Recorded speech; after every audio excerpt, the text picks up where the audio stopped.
Bro ముంబైలో 8 గంటలు పని చేస్తున్నా అని చెప్పిన కదా. ఆ 8 గంటలు పని చేసి నేను ఎంతవరకు సంపాదించగలుగుతా చెప్పండి మీరే. ఎందుకంటే కంపెనీలో పనిచేసేవాడు ఎప్పుడైనా కానీ వర్కర్ అవుతాడు, కానీ వాడు ఓనర్ ఎప్పుడు కాలేడు ఏ దానికైనా కానీ. ఎందుకంటే వాడికి సర్వైవల్ అవ్వడానికి మార్గం ఒకటే దొరుకుతుంది, డబ్బులు ఒకటే దొరుకుతాయి అనమాట. ఆ తర్వాత వాడు ఓన్గా ఏమైనా చేసుకోవాలంటే ఏం దొరకదు. సో ఫోకస్ ఏ దానిపైన పెట్టాలని మనం ఆలోచిస్తూ ఉంటాం అన్నమాట.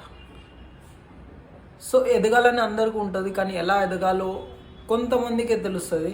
కాబట్టి కొంతమంది ఎదుగుతారు, కొంతమంది ఎదగలేరు. ఎందుకంటే వాళ్ళకి తెలియదు, ఏం చేయాలో తెలియదు కాబట్టి.